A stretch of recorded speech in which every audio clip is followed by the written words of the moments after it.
Record it. Okay, so as I mentioned, that there's a technical glitch, I think, for people here who already heard me. Otherwise, I think I can start my presentation. Um,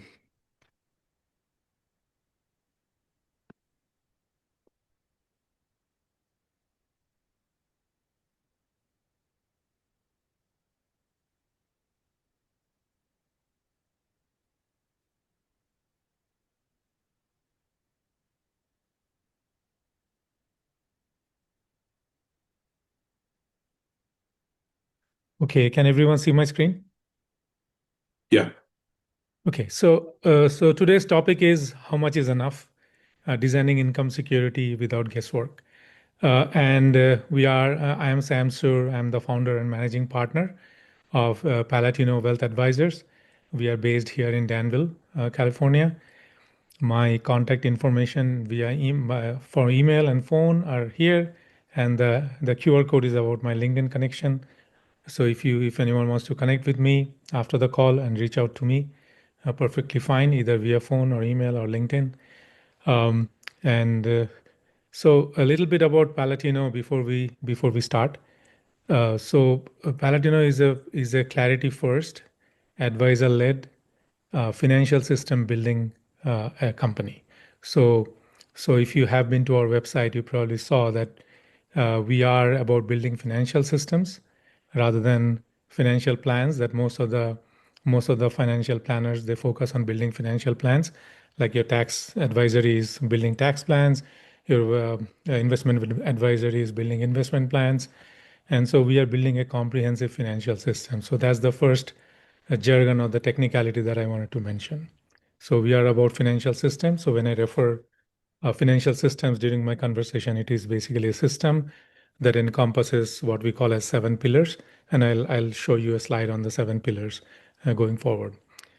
The second jargon or the second tech term that I mentioned was clarity first.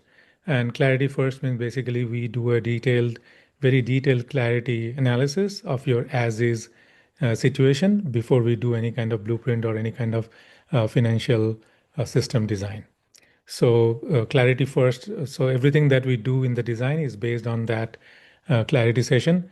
And I understand that many people already have advisors, have done clarity sessions with them, but ours is slightly different because it encompasses all the 7 pillars and that to the financial system. So clarity first, financial system, and the second thing is advisor led.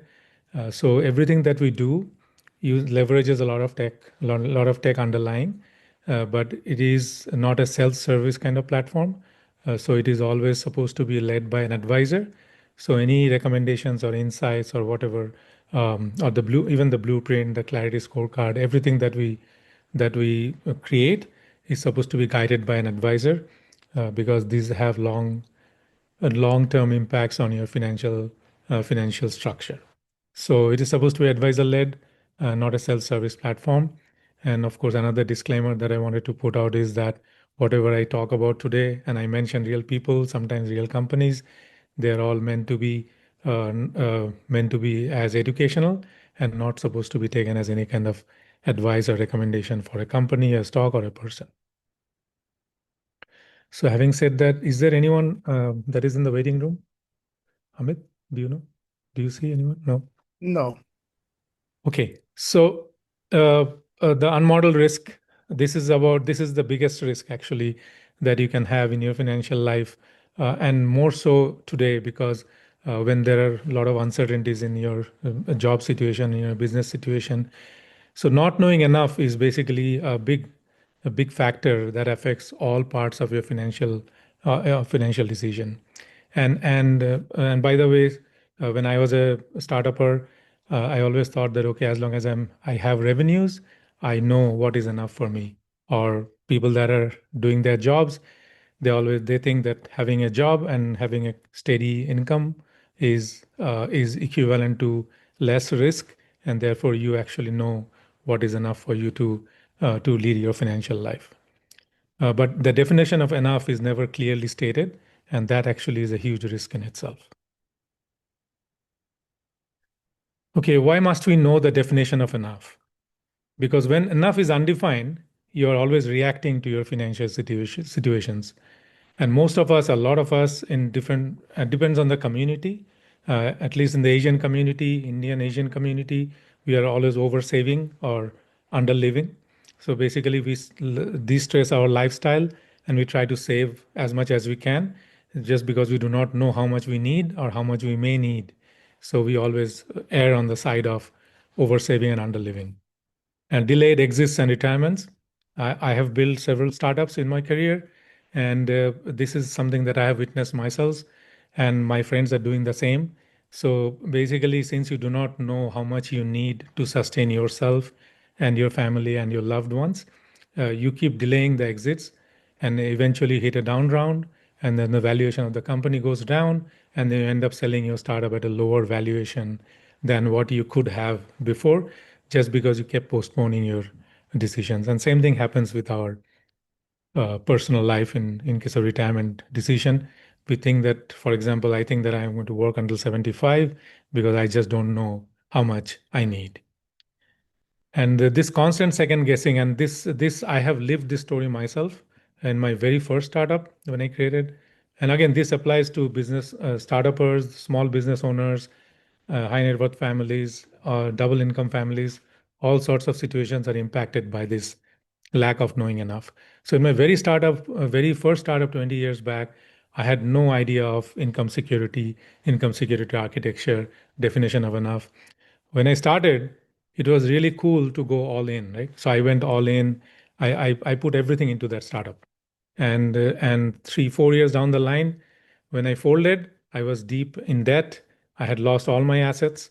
It had a huge impact on my financial life, on everything, my credit score, everything went for a toss when that happened for me, and my personal life was deeply impacted. So most of the small business owners, startup founders, your personal lives are also intertwined with your business lives. So it was totally a mess and a wreck for me.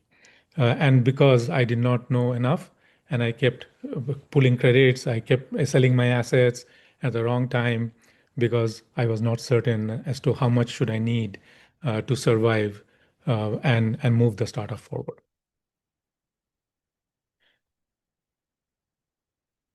So again, on the flip side, what changes when enough is defined? So when enough is defined, you can move forward with making decisions. And sometimes just making a decision is more important than making the right decision. So at least you're able to make a decision and move it forward, and move it forward and tweak it rather than holding off or indecision, right? So for example, spending, retirement, liquidity for businesses, you can actually move these decisions forward when you know that, okay, I have an income floor, that if I have this income floor or enough is defined for me, I can decide how I should plan for my retirement based on that, how I should plan for my spending, for my lifestyle based on that, how I plan for liquidity in my business, again, based on that. You have a reference point where enough is defined so that you can make those decisions. And you stop reacting because you are aware of some things and you're making a really what is called a data driven or insight driven decision for your financial life, and which is also intertwined with your lifestyle and everything else. And this was the case for my second startup. So when I did the second one, after I actually survived the first one, I did the second one. And even though I did not have enough defined, I had some guardrails. I didn't even know what a financial system was at that point. And my second startup was much more successful than my first one. My first one was a train wreck. Second one was successful partly because I had put those guardrails, right? And I was able to exit nicely in that startup because I decided that, okay, I'm going to run it for, let's say, 6 years. And if I hit this particular ARR, and I'm going to try to sell, and this is the lowest ARR, this is the lowest ARR at which I will start pitching to sell. And these are the kind of assets that I have in mind I can pull on. These are the debts instruments that I'll borrow from. I did not take any VC money. I did take family friends and take some other early stage funding, but I did seed strapping. So there are some guardrails that I had in my mind when I actually put this whole structure in place. So even though I did not have a definition of enough, but that was good enough for me to have a good exit from that startup. So it's very important to know, at least have some fundamentals that you have in mind, that actually helps you tremendously in your success in your financial life, whether you're a startup or small business owner, family, multi-income family, whatever the case may be. So, what is income security architecture? So, again, income security means you have enough so that decisions do not depend on markets. So that's basically it's kind of like the 100% market dependence independence kind of scenario that you are looking at. And in the ideal world, basically every bit of your income will be independent of the markets, and then you are basically insulated from any downturn, and basically the decisions are always consistent and not affected by any of the market reactions. So that's the theoretical definition of income security, that your income is secured and not exposed to any other external factors. In reality, most of us, if you are doing a business, you know that you cannot not depend on the markets. If you're a small business owner, you know that you cannot. If you're a high net worth family or you're into investments, into protection, you know that every protection instrument also depends on the markets. So basically, it's almost impossible to have a security architecture or a system that does not depend on the markets at all. So we try to get as close to that as possible, and it depends on different people. They have different tolerances for exposure. They also have different um, goals for growth. So basically, it is a balance of so many factors, right? That you come up with an architecture that defines your income floor. So income security defines the minimum income your life requires. So your life means yours, people, your loved ones, people around you that are dependent on that income. And the second point is actually very important, that we often overlook, mainly when you are not layering your income. So the second point actually says that money is available under stress, and the third is separating the required income from the optional. So basically, your discretionary and the required separate out. And why the structure of the income, the second point is so important, is that instead of relying on one bucket of income security, we actually try to layer your income architecture in such a way that there are multiple buckets from which your income is fed. So that's the ideal way, that instead of have a single point or single bucket where your income comes from, we try to divide it up into few, not too many, so that there is a layer of income security rather than a single layer of income security. So that when that layer is pierced, you have no security. So that structuring the income is actually very important. So defining the minimum is important, but structuring how to achieve that minimum income is equally important. And separating the discretionary from the non-discretionary, of course. I mean, we understand that. And the fourth one is the time dimension, right? So basically, what you're doing is, on a timeline, you're saying that, okay, this income, this in part of my income cannot change between this time and this time. And in the second part of the timeline, you're saying that, okay, this typically affects your RSUs, your stock options, your other market exposures, your real estate investments, your oil and gas investments, mineral rights. Things that have a much larger lock-in period, or maybe more dense, private market oriented. So basically, you can actually set rules for what changes and what doesn't when the conditions change or when time changes.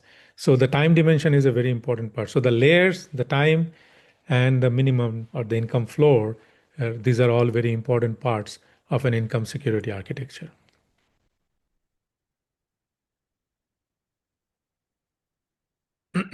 Yeah, why it is important? I think you already got the point. The biggest, the most important point here is that you give every decision a single reference point. So it's a very important point to note.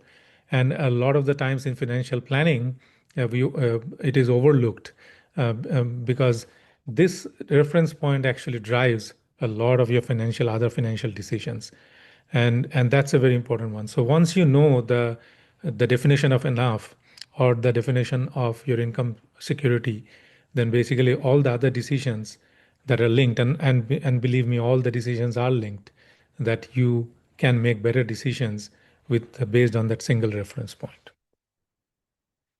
And here I want to bring you to the 7 pillars of our architecture. So when I say that we are building a financial system and not a financial plan, because each of those individual 7 pillars are basically kind of like your plans or multiple plans. So protection, and these are the 7 pillars that basically comprise our financial system. And we also have an elastic band model on our website that actually shows the band's dependencies. So the pillars are individual pillars, but they actually influence each other. And when you put them together, when they work together, your gains are much more prominent, your protection is much better, your diversification is much better, your optimization is all better when there's all these 7 pillars work together versus you going pillar by pillar and making disjoint decisions. And this 7 pillar architecture is what we call as the Palatino blueprint. And here you can see that uh, the income security impacts the protect, grow, and optimize pillars the most. It probably impacts the other ones also, like it impacts diversification also, but the biggest impacts are protect growth, because first is your income continuity. You have to hit the floor all the time and make sure you hit the floor all the time. Then your growth, then again you separate your growth into several buckets. So which is one is the floor, one is the nice to have, and the third one is the premium. So growth is also impacted, and optimization, of course, that's your after tax, and you optimize the tax so that you get to that income floor or the income foundation that you need. So these are the 3 pillars that are impacted by income security the most, but of course it impacts all of them, including diversification. And we initially came out of private markets quite a bit, so alternatives is very close to our heart. But at the same time, we understand that there are all these pillars work together to create a strong financial system for you. Okay, now how do you deliver income security value? People ask what does Palatino do actually? So we have a playbook which is typically used by the for the ultra high net worth individuals, the family offices. Oh man. Um, so this is what I was talking about. We have 10 more minutes into this meeting, and we'll switch to Girish's Zoom after that. Um, so so we have a playbook that is typically has been used by the family offices. So our principle is clarity, blueprint, execution, and stewardship. This is our kind of model. So we start with the clarity session, and we have an inventory that we ask from you. We come out with a clarity scorecard, and then we go into the blueprint. Again, each of these steps is optional. So after the clarity session, you say that, okay, you have enough clarity, you want to drop off, it's perfectly fine for us. Then we design the blueprint based on your clarity, and blueprint is your financial system based on all the 7 pillars. And then we go into execution. And typically execution is like the actual deployment, and where you are actually buying your insurance, you're actually buying your real estate as part of your private real estate investment. You're doing your will and trust and all those things. That's the execution part. And typically it is done through our partners if you want to use us, but you may also use your own advisors, own partners to do the deployment yourself. So we can work with your advisors, or you can use us as advisors to deploy in the execution phase. And then the stewardship is done by us, which is the ongoing monitoring, because as your life is changing, your income security architecture changes, and everything around it changes, right? So we have a stewardship front where we monitor the drifts as they happen, and some of the drifts are you can ignore, and some of the drifts you have to take an action on. and that's where the alignment comes in. So the financial system is actually a living, breathing system that is changing with your life as opposed to like static financial plans. So whatever we learn from the stewardship, we actually feed it back into the blueprint, and then we redeploy, go through the execution, again go through the stewardship. So that's like almost like a closed loop system that we use. If you now focus on the bottom part, so again, our income security structure goes through clarity, blueprint, and stewardship. So in clarity, we define the income intent, like what are you trying to achieve, and based on what you have. Then in blueprint, we actually design how we can secure that income. So depending on your desired exposure to the market. So that's what we do in blueprint. And then in stewardship, we basically we preserve your income structure, the layers and the floor and things like that as your life changes. So that's basically, but the biggest value add is when you do that, because a lot of the static plans actually can model your income, but the stewardship is really where you gain the most value, because as your life changes, you're making sure that your income, the floor, and the other parameters that are actually remaining steady, or they need to be tweaked. Sometimes they need to be tweaked, and then you tweak your blueprint and redeploy. So that's basically how we deliver income security value with Palatino. Okay, so at the core of all this is, of course, a platform, a tech platform. Our platform is called Torian. It is we are building it ourselves, and then Torian plays a big role in Clarity Blueprint, but the biggest role is played in the stewardship, because this is a hyper personalized platform, and it is and we could not do it manually. And the advisors here, three of us, we could not do it manually. So we take help from Torian. Torian is not a robo advisor. It doesn't replace us. It doesn't directly work with you. It's not a self-service platform. What it does is it does a lot of number crunching, a lot of the what if scenarios. Like, for example, when we do the income planning, income architecture, we have to go through a lot of what if scenarios. Torian actually helps us do all of those before it goes away, before the advisors kick in. And of course, Torian has a role to play in clarity, in blueprint design, but the biggest role is basically monitoring the drifts, alerting the advisors. Sometimes the advisors take actions on them, alert you, or sometimes the advisors say, okay, it's good to suppress. But Torian plays a very important role in our entire offering, but it is not an automated, like a self-service robo platform. That's where Torian, our platform, comes into being. Yeah, so this is a scenario. I know that this Zoom is kind of not acting in my favor. So this is my friend Cash.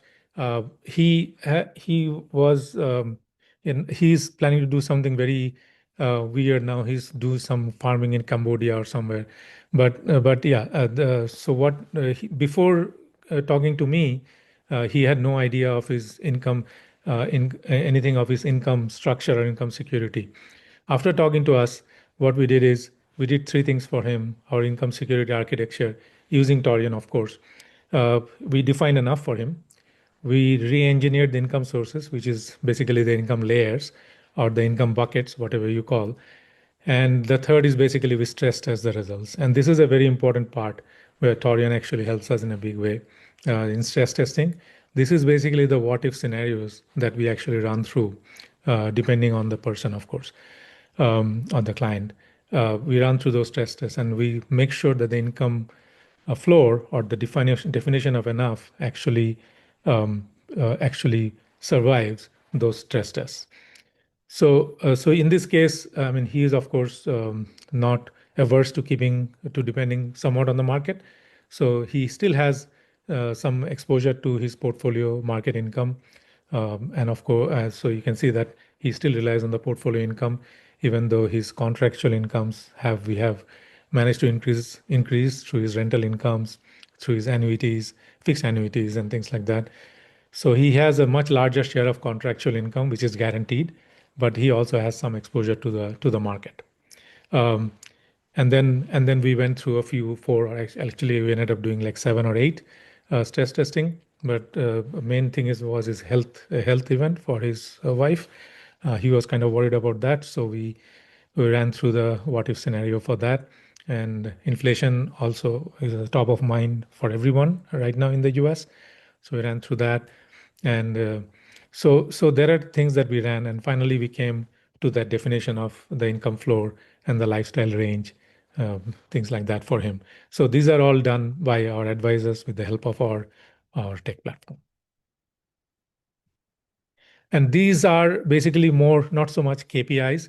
These are more, I call them life performance indicators, retirement timing. So he was also thinking of retiring 2 years or 3 years later, but he could now see that after the floor and the lifestyle limits are set up, he actually could retire 2 years sooner. Not that I don't think he will, because I know him. He's in Cambodia now doing his farming. And so he's going to continue for a long time, but he can if he wants to. Uh, Number two is risk reduction. His market exposure, we reduced it drastically from 95% to 38%. So now he has a lot of guaranteed income that he can rely on. Behavioral cost, yeah, this actually is something that we don't realize until we go through that scenario. I realized it when I was in my startup scenario. I pulled on debt. I sold my assets at the worst possible time. I pulled on debt at such high interest rates, and there's a huge cost associated with those. And if you do not have the enough defined, this number three can actually ding you a lot. And then number four is psychological decision making, right? So you actually can move forward with your life and make important decisions when you know this. So basically, if you want to get into private investments like oil and gas is a big thing right now. People are playing it totally blind, getting into oil and gas. But you can make an educated entry into oil and gas, for example, if you know your income security architecture. Sam, maybe a good time to switch over to the Yeah, other Zoom. let's switch over to the other Zoom. Girish, did you put it in The the link chat? is in the chat box. Yeah, okay. So I will wait until everybody switches and then I'll log on to it. Okay. All you have to do is click on the link and go on to the new session. Yeah, okay.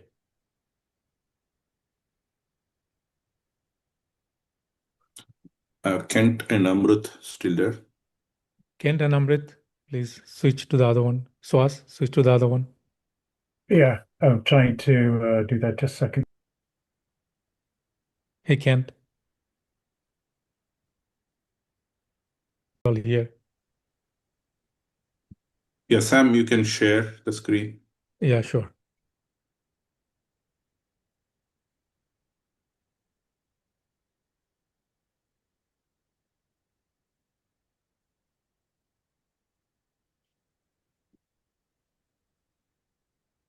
Can you see my screen now? Yeah. Okay. Okay, sorry about the glitch. Oh, my video is off. How come?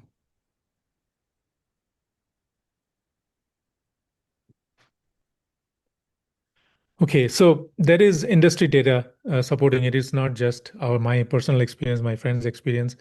It is basically there is industry data that actually tells you that it is income security is important, and more often than not, and a lot of the financial plans or planners actually skip this test, skip this um, uh, because for so many reasons. And excuse me. And so behavioral loss, so Morningstar and Dalbert are like trusted sources. And these are experiences. I mean, if you have gone through yourself, you'll know. But there's data that actually says that we can avoid that loss if you actually plan for your income security ahead of time. Portfolio drag, of course. I mean, if you can manage your market exposure in whatever way you want, and it's again a personal choice how far less you want to be exposed to the market. But basically, you can actually reduce your portfolio drag if you plan for it ahead of time. Decision timing, definitely, again, I have lived through it. I'm sure many of you have lived through it as well. Major decisions, they actually become a lot easier. And when I did my third startup, which is Code Data, I actually use this a lot. I mean, I actually this really helped me a lot. Sequencing risk is basically the timeline modeling that I was talking about. You can actually time is one dimension that a lot of the financial planners we forget to model, but you actually sequencing risk is avoided if you know ahead of time that okay, what are the different layers of your wealth architecture or income architecture. And then income stability, of course, your income is supposed to hold under stress, and that's where all the monitoring and the stewardship comes into being. So industry data does support, and these are all out of mostly out of Morningstar and Dalbar reports, research reports on the income of importance of income security. Yeah. So key takeaways: Palatino Blueprint is not a plan; it is a financial system. So basically, when I showed you the 7 pillars, those are the 7 pillars that work together in a financial system, and the income architecture actually aligns all the 7 pillars. So it may impact the protect, the grow, and the transfer pillars more, but it does align all the 7 pillars. Like if you want to diversify, it makes it easier for you to diversify. So it defines enough precisely, and the stress testing is really important, and that's something that we have been. I mean, we are able to do very successfully. And that whatever scenarios are important to you, we have a few scenarios that we have out of the box. But then, of course, it's a hyper personalized system. So basically, you can actually choose what kind of scenarios you want to do stress testing for, and we can run those for you. So that when your income security architecture is built, you know that you have passed those stress tests. And anytime your income, actually, you make a strategy decision that drops your income below that floor, or any stress test fails, we automatically alert you and take action to fix that. Actually, we can do some of this proactively rather than reactively as well. And all the 7 pillars now reference the same income basis. So that's very important, because once you have that core defined, all the other things like the other 6 pillars become very easy to handle. But the first step is basically you start with the clarity session, and it's a 90-minute session. Sometimes it can be longer depending on the complexity, but and it's a standalone session in the sense that there's no commitment to move forward. You can start clarity and you can stop there if you have the clarity. The next step is basically going into blueprint and then execution and then stewardship. So it basically establishes the foundation for us. And ours is, and we do a very elaborate clarity session, and that's really super important for us because everything is built on top of that. That's all I have for now, and then I will stop sharing. If you have any questions, you can ask me now, or I'll hand over to Girish, and you can ask me in the end. Girish we have been friends for I don't know how long, 99. 25, 30 years. And he's a business partner. He's a awesome person and local to Danville, San Ramon area. And we are working together on many of the initiatives right now. He's my business partner. And I'll hand it over to Girish. And of course, if you have any questions, please feel free to reach out via email or call. Yeah, Girish, all Yeah, yours. thank you, Sam. Just want to Yeah. see if anybody has questions for Sam before I start. Okay. I'm assuming no, but anyway, we'll get some time at the end of my session so you can still ask Sam any of your questions. Like Sam introduced me, I'm a local real estate agent working with Intero as my brokerage. Sam has been my friend since 99, if I remember right. Yes, 99. 99, right. And yeah, so as a real estate agent, just want to put down the disclaimer. I cannot advise you on any kind of financial planning or accounting related stuff or legal. Whatever I'm going to share with you is purely for educational purposes. And if you have any specific clarity to be sorted out, please talk to the relevant authority, that is accountant or a financial planner or an attorney. With that said, let me share my screen.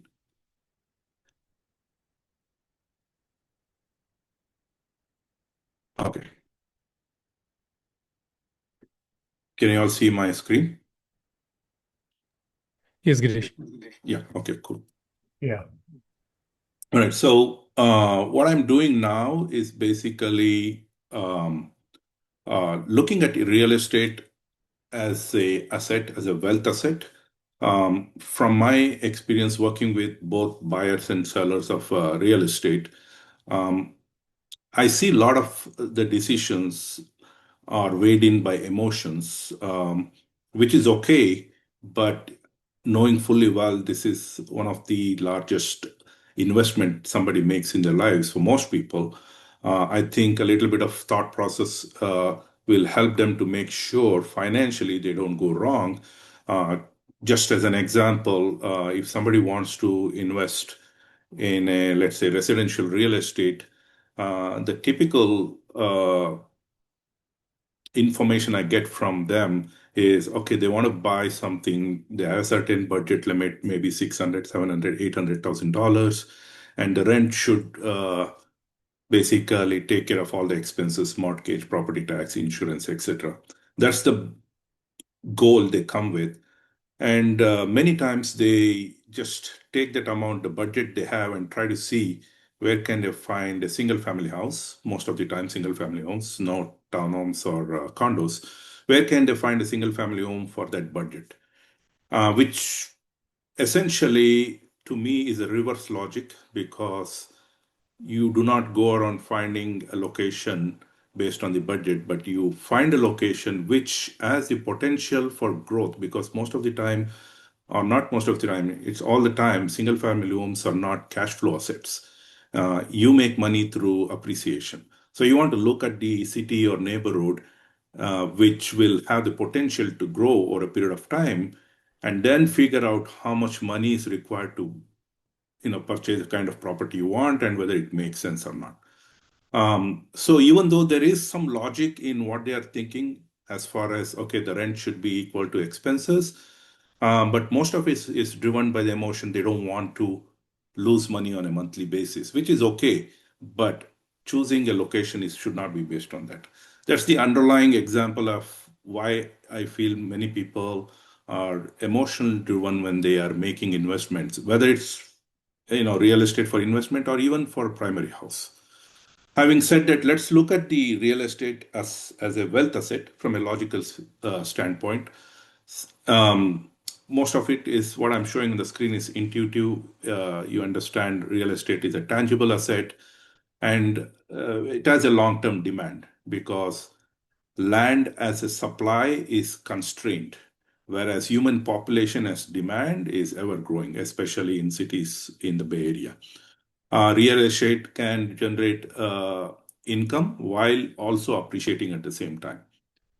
These are some of the characteristics of real estate. And real estate is one of the only few investment which has tax advantages we don't see elsewhere in any other kind of investment.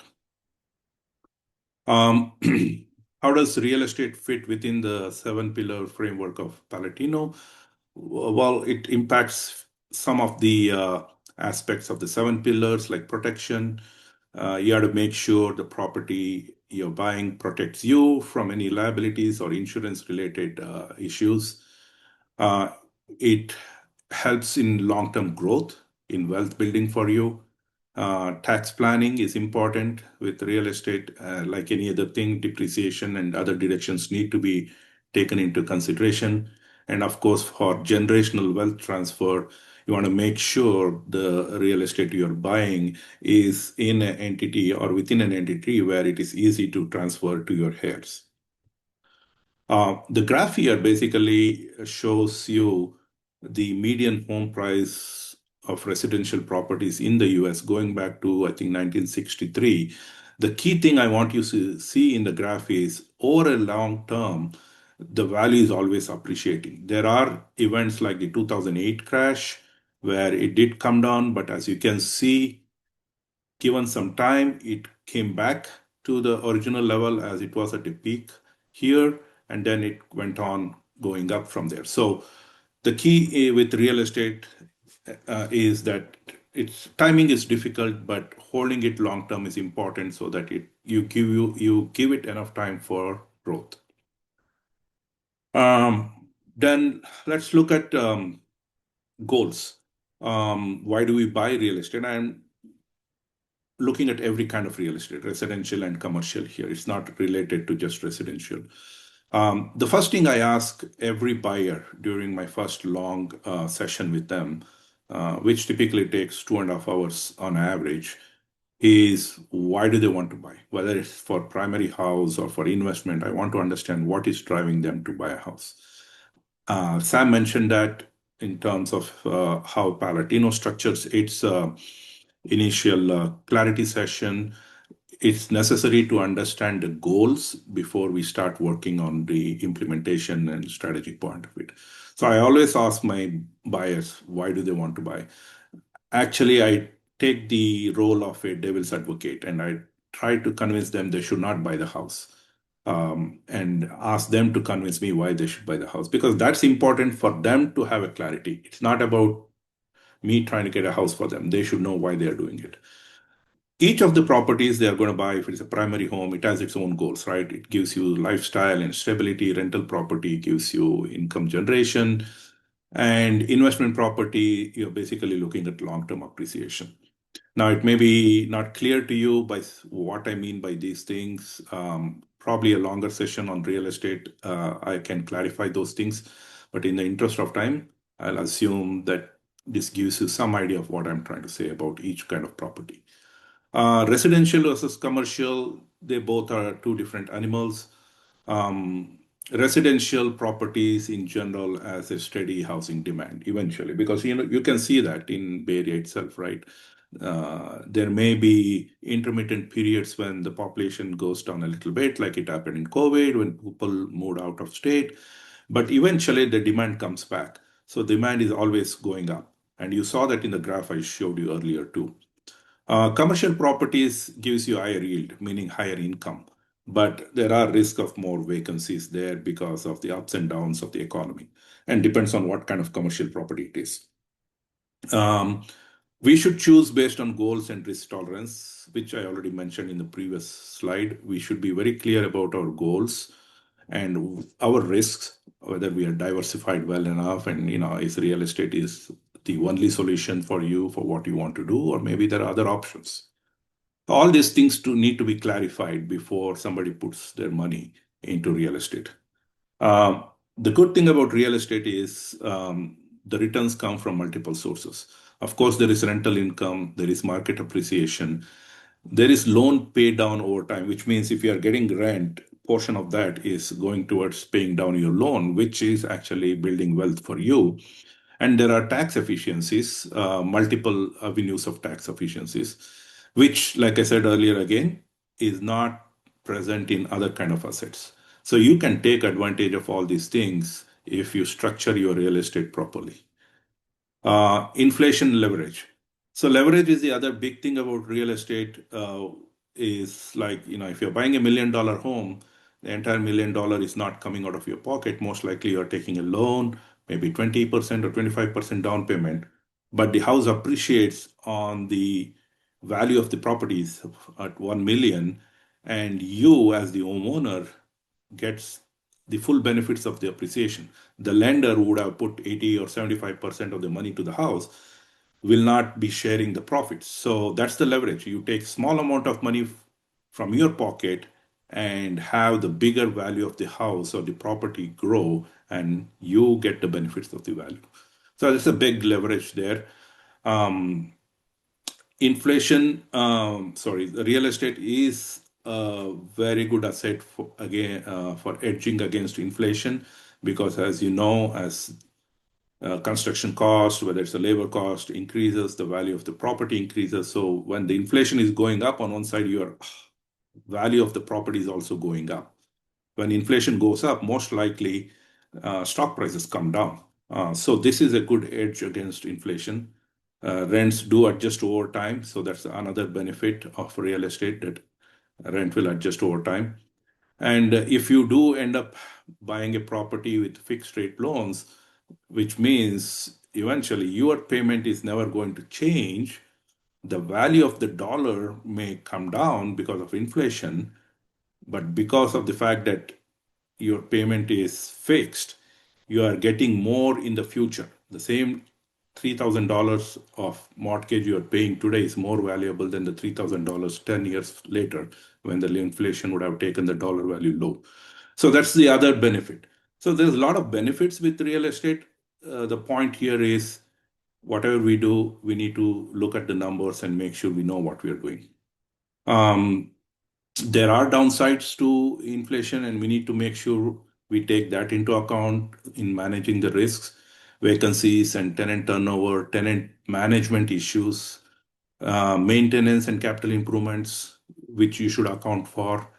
And then, of course, insurance and regulatory changes. As you very well know, with all the things that happened with the natural calamities in California, insurance rates have gone up. And some locations, it's hard to get in insurance. Forget about getting paying a higher uh, price for the insurance.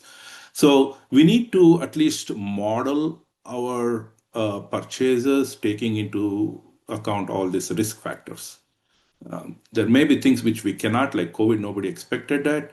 But COVID turned out to be a big boost for real estate rather than affecting real estate in the long term. Tax and ownership structure. This is also very important because how you own the property as an individual under LLC or a trust, they all affect your taxable income, expense deductions, and also protection from uh, people suing you and then you losing money. So there are inherent protections later. So how you structure the purchase is also very important. Um, Second thing is legacy and wealth transfer. Like I said, having a real estate in a trust helps you with the easy transfer of the wealth to your heirs. Clear ownership avoids conflict. So, however you own it, you make sure it's clear and there is no discrepancies that will lead to future problems. There are situations that can lead to that. Um, and liquidity planning ensures smooth transaction. So you need to plan like, okay, fine, I put $500,000 on a real estate. How do you make sure that money is not sitting under the house forever? What if you need that money? How do you plan for liquidity in case you need the money out of that while limiting your tax exposure? Um, There are two important concepts in real estate ownership, underwriting and ownership structure. Underwriting is basically stress testing your investment in real estate, especially if it is either a rental or purchase for investment. You want to make sure you model or do a financial analysis considering worst case scenarios. Will your numbers still work? What if there are 3 months of vacancy because of XYZ reason and you don't have rent? Can you sustain that? Repairs, are you budgeting for realistic repairs? What if you need to replace the roof in 5 years, which may take $25,000? So we need to make sure we take all this into consideration before we put our money into any real estate. Similar to that is ownership, structuring ownership correctly. Like I mentioned that, personal name versus LLC versus trust, liability containment, tax efficiency, smooth estate transfer. So if you want to come up with a checklist, a decision checklist for you before acquiring the property, as usual, as I said before, be very clear about the goal. Why do you want to make this purchase? Why only real estate? Why not something else? So be clear about that. And then, of course, if it's investment, think about the vacancies, tenant management, property management, etc. And then figure out whether all of those fits into your overall plan. Why I say that is I frequently notice, especially in Bay Area with all the tech wealth, um, with RSUs and stock options and bonuses, even youngsters in their early 30s tend to have a big bank account, a lot of money there, and without having clarity and experience on what to do with that, most of the time they think of using that money to buy real estate. That's the first thing that comes to their mind because probably they see that the stocks are very volatile, it keeps going up and down, and they feel nervous about putting their money in stocks. And they feel real estate is probably a more stable investment, which is okay. But I always tell them, look at all your financial situation and see whether it really fits into your plan. Have you considered when you are going to retire? Have you considered the money required for your kids' education? Have you considered, you may have to move to a different place? Then what will happen? So there are a lot of things that needs to be considered. Real estate is just a one small piece of the total financial puzzle, and I want them to make sure they know what they're doing. Even though I'm not a financial advisor, I still tell them, why don't you talk to somebody and figure out whether purchasing real estate is the right way to go for you? And I'm not trying to sow a seed of doubt in their minds. I just want to see them happy a year later after they buy the house that they did the right decision. So for me, it's more important that whatever advice I give them is in their best interest. And I honestly do not worry too much whether that particular client will not buy and I will lose the commission. Um, Fortunately, I'm at a age and I became a realtor at a age where career growth and making money was not my primary concern. So, given that my motivation is only to make sure I give the right advice to my clients. So, that's important. Irrespective of what I say or do, it's important for the people to understand whether real estate is the right decision. If so, how does it fit into their plan? Yeah, my QR code here for my website, my contact information. If you have any further questions, I'll be able to happily answer you. Um, just a Q&A session for now. Any questions you have, I'll be happy to answer. Closing thoughts.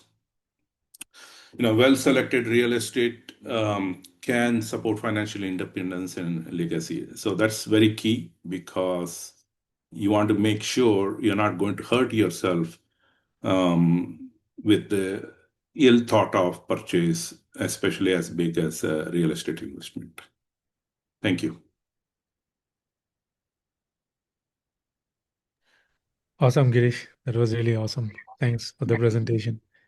I don't know if anyone has any questions now or later. We can always reach out to Girish, right? Any questions now that we can address?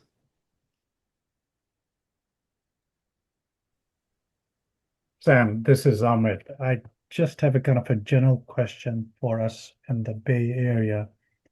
Um, what is a overall general amount that a person should be planning for when they're looking into their retirement? I mean, the numbers are published once a while and you get it, and the number keeps on jumping up. So I'm just trying to get an idea what what would be a good target to set. Yeah. So, Girish, if you don't mind, stop sharing. Then Oh, okay. yeah. So we can see each other then. Hold on, hold on. Let me do that. Yeah, Yeah. there you go. So hey, Girish. Yeah, I'm able to see everyone now. At least the icons, names icons. Um, so I think Amrit, that's a valid question. So there are numbers that come out in once in a while, but so there are many aspects here, right? So retiring in real estate is one that I think a lot of people are talking about, and there are also options that I see some of my friends again, some of the other families in Bay Area also thinking about retiring abroad in some other countries. It's very hard to. I also get those emails that tells me that okay, $2 million only gets this far and things like that. Yeah, uh, yeah. yes, yeah, in Bay, yeah, those So I am personally exploring. That's why we have this cross-border thing. I'm actually exploring Thailand because I'm very fond of Phuket myself. So as a retirement, I'm actually not thinking of US much. But again, there are a lot of numbers floating around, mainly in Bay Area. If you want to continue to live in the Bay Area and pay for the medical system and everything, right? Right. So, that's there are many numbers, but 2 million also doesn't get you very far if you want to be in the Bay Area and lead. It really depends on what kind of life you want to lead. So uh, I see anywhere, again, since I'm planning Phuket, I am slightly less sensitive to the Bay Area exposure, Right. but I'm pretty much already decided on Phuket. So that's how I am planning my life. But Bay Area, I mean, with the rising prices every day, with everything, right? Medical, with your home, Yeah, with education, yeah, education. that's the challenge. I'm just speaking from a kind of a general standpoint that you have a regular job and maybe some stock, but just concentrate on one principal income, not multiple streams, but one principal income, which is your salary, and you've been living here. And so what is the magic number? I mean, it's especially since COVID, the numbers have just gotten skewed quite a bit. Cost of living has gone up. So I'm just kind of curious on that aspect. Um, like generally speaking, I think the last number was about two. You're right. It was about two and a quarter, something like that. Yeah, Like that's what they mid say. last year. Yeah. Yeah, So, but yeah, it is going up and up, or I see it going up and up already. So pretty soon it'll be like maybe three. I mean, that's what I'm thinking. By the mhm. time we are ready to retire, maybe it'll be three point something. That's what I'm thinking. But again, there is no solid number that works for everyone. But I think it is 2.2 or something, the last report. I think it'll be 3.3 or 3.2 going forward. I think that's what I'm thinking.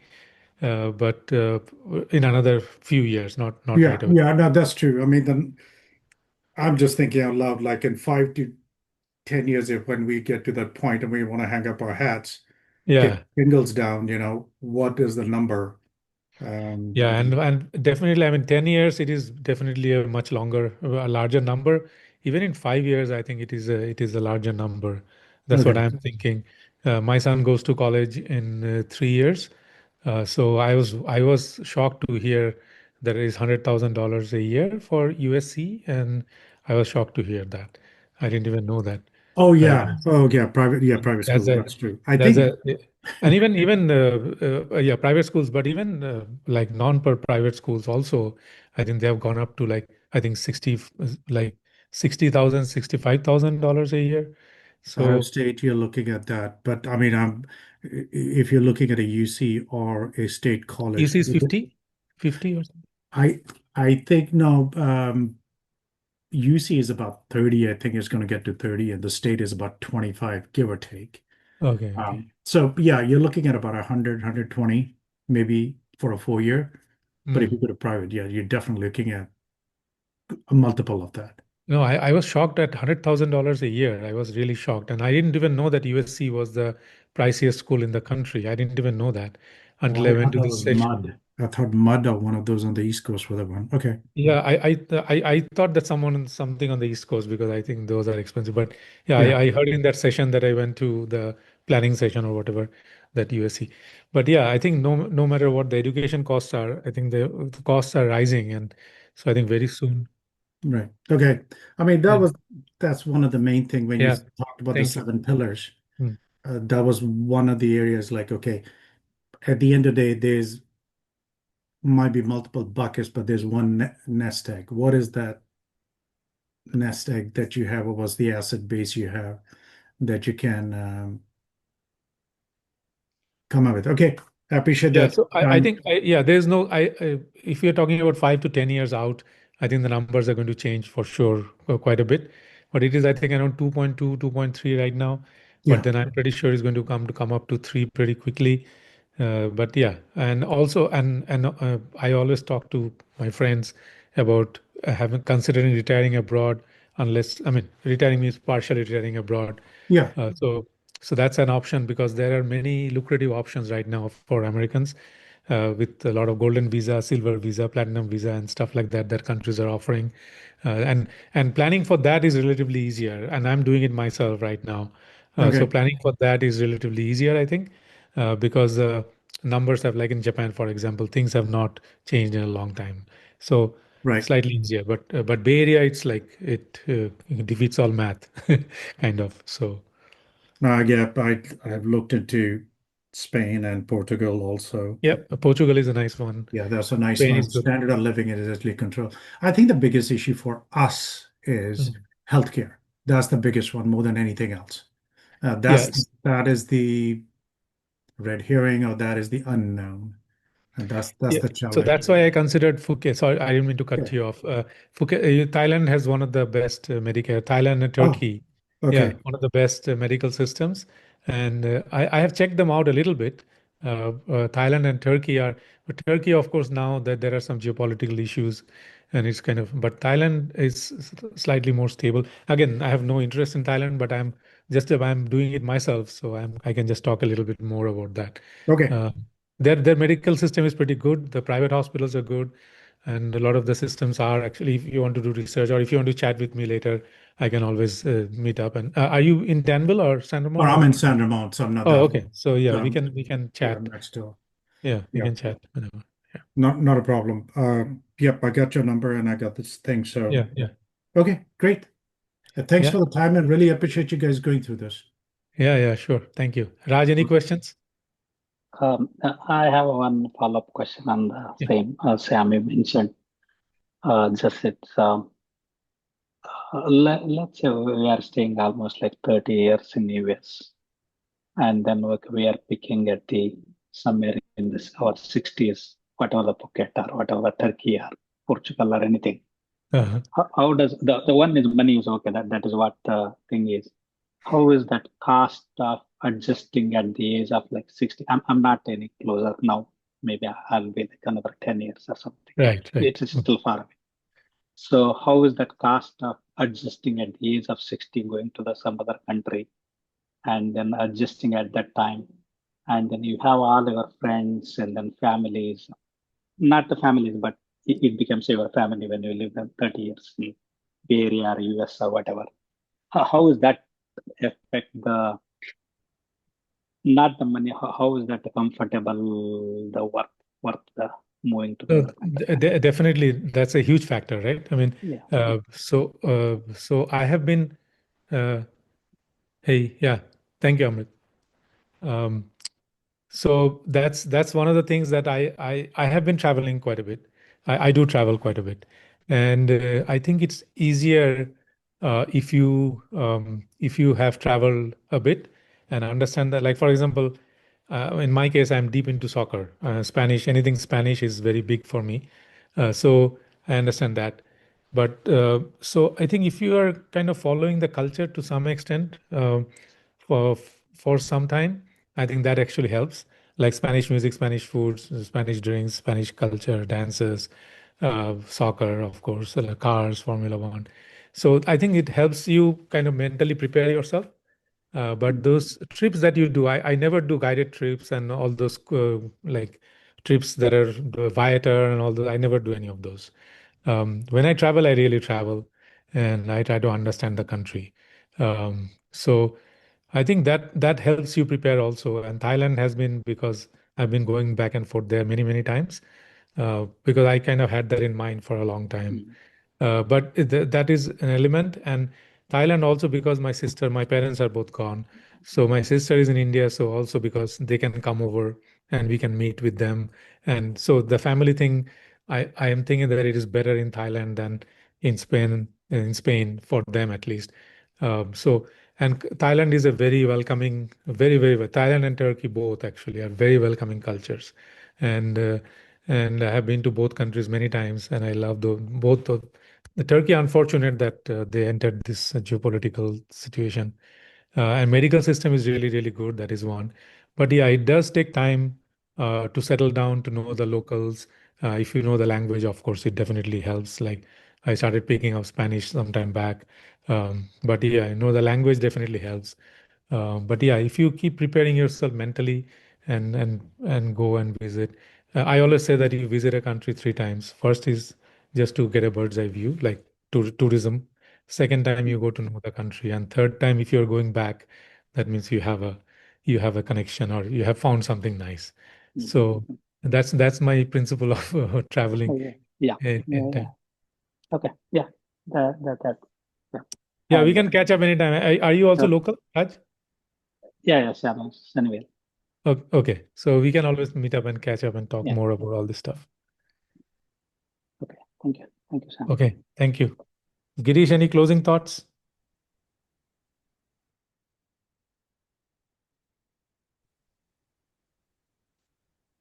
Girish, you're mute.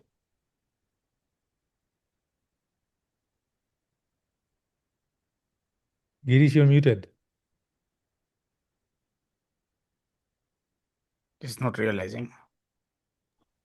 Oh, sorry about that. I'm Yeah, speaking you're with muted my. for a long time. Yeah. Okay. No, I was saying this discussion about retirement is pretty interesting because I'm at that age when I'm also starting to think about, what I should do, what I should not do. So that could be a session by itself, Yeah, it could be a second especially, place. yeah, Yeah, right. yeah. But yeah, I believe for us immigrants, first generation, with one leg in India, one leg here, there are a lot of emotions related to how we want to live the rest of our retired life.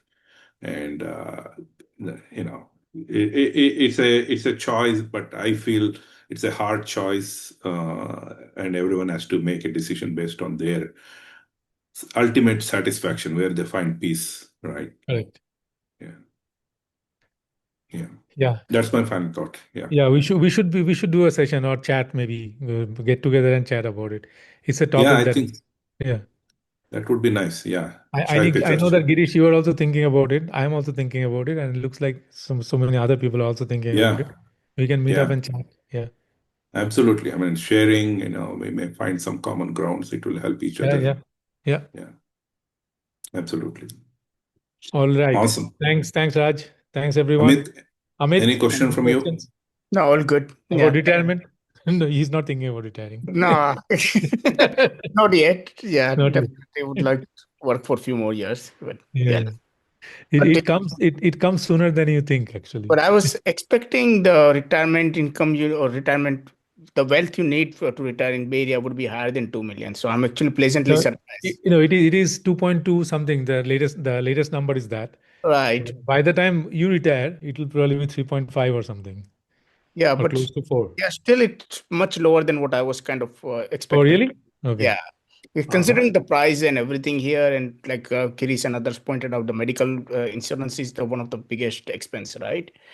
And I think that particular number, the particular number is with you owning a house yeah, and you've gone through like at least 10, 15 years of payments. So you're right. the latter half of it. But you're right, if you just buy a house right now or you make an upgrade, you're definitely, I mean, You need anything in the Bay Area, and Grish is the expert on this one, you're looking at least $1 million, and that's 7, 8% from 6 to 7%. That's a huge number. So yeah, yeah, whichever way you look at it. It's true. the taxes actually at the end of the day. Property tax is the big one that will get you. Property tax is a big one. Yeah, Yeah. that's the big And one. It's even if you can make the payment. So yeah. Yeah, true. Yeah, I think those are the three big expense: mortgage, property tax, and the medical insurance. Yeah, So yeah. if you at I mean, least I looked into moving to India, and I realized India is as expensive as this place is. So oh more expensive. Sometimes I compared like we when you go back to India and you compare the price, like even if after conversion, you feel like some of the things are more expensive in India than here. yeah, yeah, Yeah, I Yeah. think this should be a discussion in itself because we all have our perspectives, right? I know yeah, Girish is also thinking about retiring in India. He shared with me. I don't know, if Girish, I spilled the beans or what, but I think we can. It will be a good discussion to have. Yeah, Yeah, it would be interesting because Amrit and Amit both said India is expensive, but my experience was different. yeah, So it would be nice to, cross the, check the notes and figure And out I can where I'm always wrong. meet with you guys in Thailand, or you can come over. I can go Oh, to there you India. go.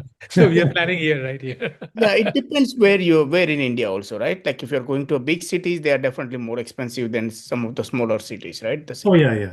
Like Mumbai, Bangalore, I'm assuming they are So more Girish is Bangalore, right? Girish is yeah, from Bangalore, Bangalore, and Mumbai, Delhi. Yeah, I'm assuming he's yeah. Yeah, I'm I think that it would be nice. I'm sure if we keep talking now, it will. Okay. So yeah, we can do it another time. Yeah, yeah, definitely. we'll do Yeah. another time. Yeah, we'll do it another Thank you time. very much for your time, gentlemen. Yeah, Really thank you appreciate very it. much. Thank you. Yeah, take care. Thank you. All right. Thank you. Take care. Bye-bye. Thanks for joining, everyone. Thanks. Bye. Yeah, Bye. thank you.